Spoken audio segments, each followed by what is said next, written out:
What is going on Facebook? Mark McGarry here, coming at you. Haven't been here in a while, so let me know where you're coming in from. What are you doing? What are you up to? Let's see here. So as I said, have been on for a little while. I'm just adjusting my camera here. So as you're coming in, guys, let me know where you're coming in from. Hey Durong, thank you for hopping on. If you're catching the replay, guys, just hashtag replay. Hey Kimberly, thank you for hopping on. As I said, guys, if you're catching the replay, hashtag replay, so know you caught the replay. And if you're getting value out of this one, just give me some heart shares, comments, all that good stuff. And if you share this out, guys, just hashtag share in the comments. I might give you a shout out on the live for sharing it, just so my appreciation. Hey Durong, thank you for hopping on. And Kimberly again, great to have you on, guys. Haven't been on in a while, just I suppose, just let things go. But so just here today, just going to give this a very quick run through.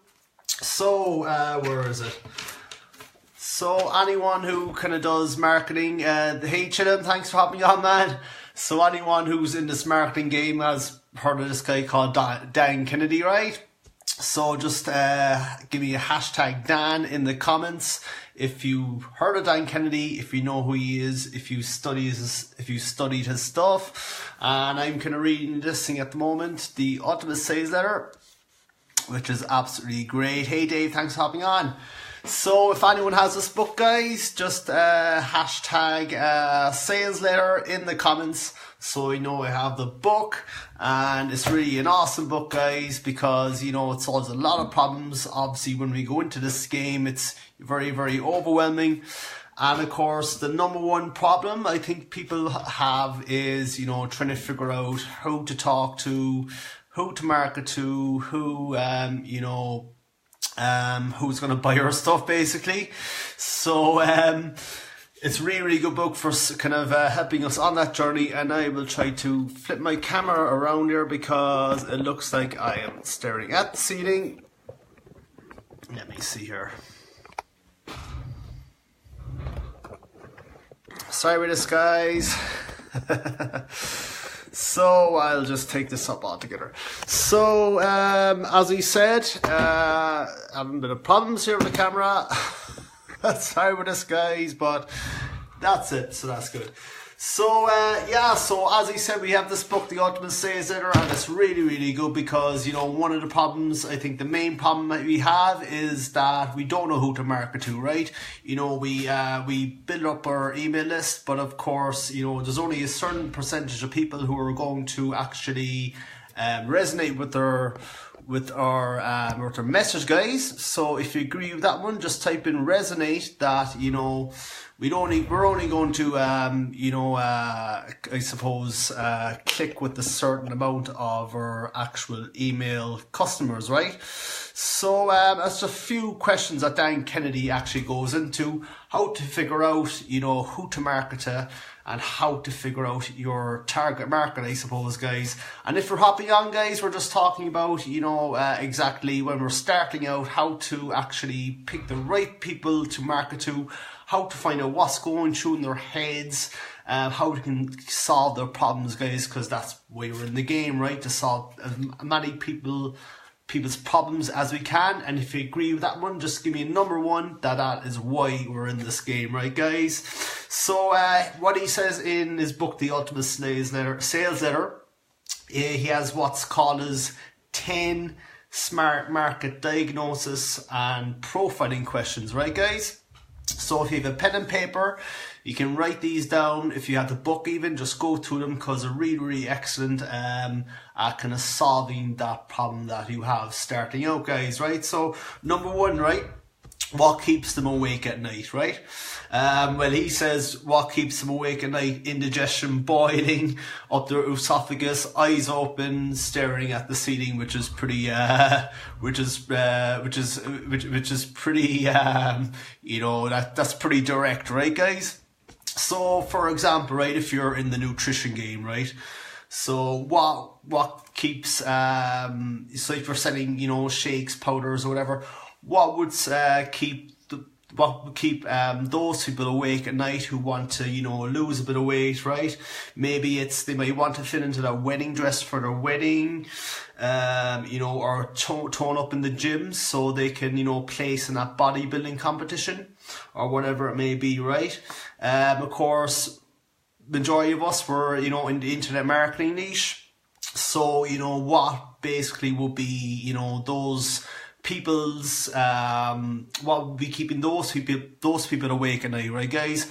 What would be keeping them staring at the ceiling, not getting that sleep in, sweating in the bed or whatever with worry, right? So if anyone has any idea, I'd like to maybe type it in into the comments what you might think that may be, so it would usually be, to get out of debt, right? Treat their family to a better life, get out of a job that they hate. Maybe they're in a really crappy job, and their boss is horrible to them and they can't stand their job or their workmates and they just want to get out of it, so that's basically what's in the kind of internet marketing niche that most of our kind of, target market. They're, looking to get out of debt, as I said.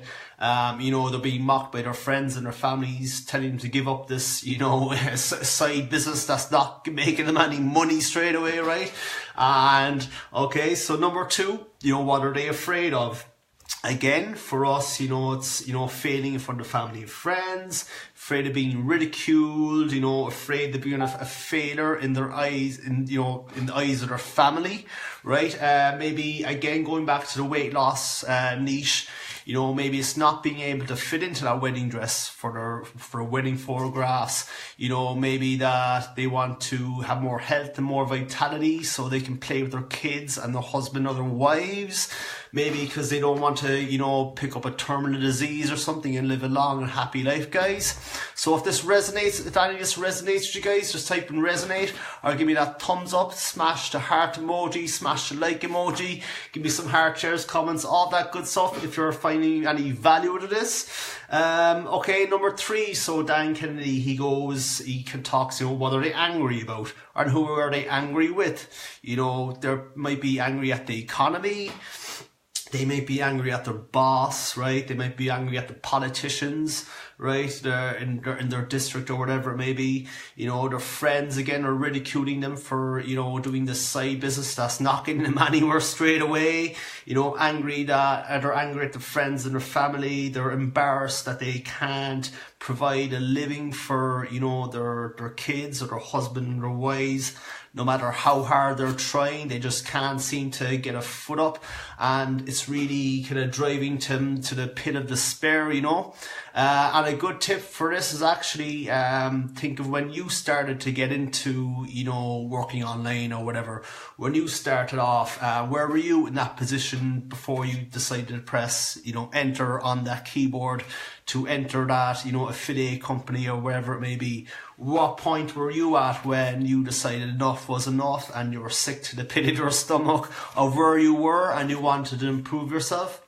So just think back to that point in time, and that can, maybe make it a bit easier for you to connect with your kind of target market, right guys?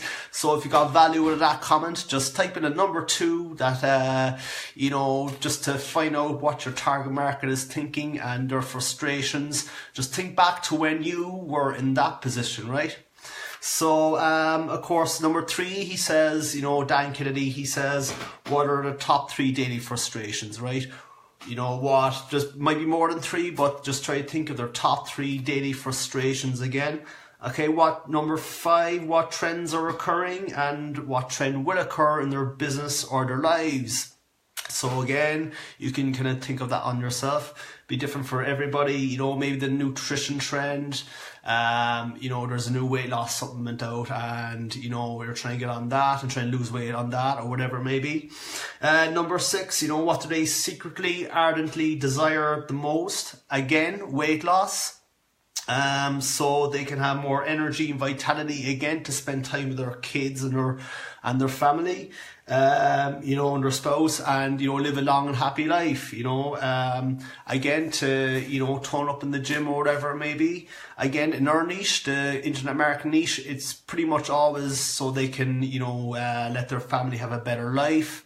so they can sack their 9 to 5, sack their boss, and you'll start building that legacy to leave behind for their kids. You know, I always like to think of that reason when I'm kind of emailing my list. So let me hear number 7. Is there a built-in bias to their decision making, right? And I think this is probably the most important. This is probably the most important question of all in my book. You know, usually there's usually a built-in bias to why they made that decision, right? So people always make a decision based on emotion, and they'll actually justify that decision with logic, guys, right? So if you can agree with that one, just type in a number 3. That, you know, people will almost always buy on emotion. It's usually emotionally driven, right? And think about when you kind of purchase stuff online or purchase stuff, you know, even in real life, right? Not online, offline. There was almost always an emotional decision kind of driving that, but you justify with logic. So for an example, people might buy a house, right? So they buy a house mostly, most of the time based on the location of the house. If it's in a nice area and it's got a nice little view and it's in a nice, respectful, kind of quiet neighborhood, usually maybe an upmarket neighborhood, that would usually be their decision-making process, but they'll actually kind of justify it with logic, right, guys? So if you can agree with that one, just type in a number 4. And if you're getting value out of this, guys, you know, just give me some heart shares, comments, all that good stuff. Pump the hearts, pump the likes, pump the smiley faces. I'm being a bit quiet today because there's people in the house and they're kind of milling around and they're talking, so I want to be respectful of them, that I'm not making too much noise while they're here. So sorry if I'm a bit quiet here, guys. So number 8, they usually have their own language, right? So for example, again, just going back to make money online into the marketing niche, you know, we've words like funnels, autoresponders, leads, all that kind of stuff. So usually people will actually have their own language. So just, you know, find out your target market's language. Go on a few forums, you know, buy some magazines, a few websites, get onto a few kind of leaders in that niche. Go onto their email lists and find out what they're actually saying in their emails, right, guys? So that's a really good tip to find out what the language is. Okay, so number 9, who else is selling something similar to their product and how are they selling it? So, you know, again, going back to the make money online niche, right? What other affiliate companies, if you're involved in an affiliate company, maybe you're not, but if you are, you know, what is your competition selling? Are they selling a high ticket affiliate product, and what is it like? You know, from the sports niche, you know, what kind of in the weight loss niche, what kind of supplements is your company's kind of competitor selling, and how are they selling it? How are they marketing it? How are they branding it? Okay, the 10th and the final one that Dan has is who else has tried selling something similar and how something similar to your product, and how has it failed? And this is where that famous phrase comes in, I think, is called shiny object syndrome. So usually, you know, 9 times out of 10, someone has bought into shiny object syndrome. Just type in me in the comments, guys, or shiny object. Just type in shiny object into the comments if it has happened to you before that. Usually before you found where you landed are now, you went through what we call shiny object syndrome, where you bought, you know, I don't know, 10, 12, 20 things before, and it's done nothing but frustrate you and kept you in the same place and put you, you know, 1 step forward and 2 steps back, right, guys? Just if this resonates with you guys, just type in shiny object syndrome, because I know it's happened to me, of course, a couple times before, and pretty much everyone else, right? It's just a fact. It is a fact of life that most people have fallen through that before, right? So to understand the person, we need to step into their shoes, guys. So, you know, what do they read? Where do they hang out? You know, what are their jobs? What are their hobbies? What are their pastimes? You know, go into forums, you know, go onto Google, research newsletters, all that good stuff. Get onto leaders, kind of email lists, and find out what are they saying to their customers, guys, right? So, as I said, it is the weekend, so I kept it short and simple. And if you got value out of today, guys, just give me some heart shares, comments, all that good stuff. Share it out to your friends, family, and colleagues. I always love to connect with new people. And of course, this is the book, The Ultimate Sales Editor by Dan Kennedy. I'm pretty sure a lot of you probably have it, which is great. I'm reading it at the moment and it's absolutely brilliant. So that's it, guys. As I said, thank you for hopping on, and if you got value today, just give me some heart shares, comments, all that good stuff. Give me some shares, pump that love heart button. I always like to provide value. And so, guys, thank you for hopping on, and I shall talk to you all later.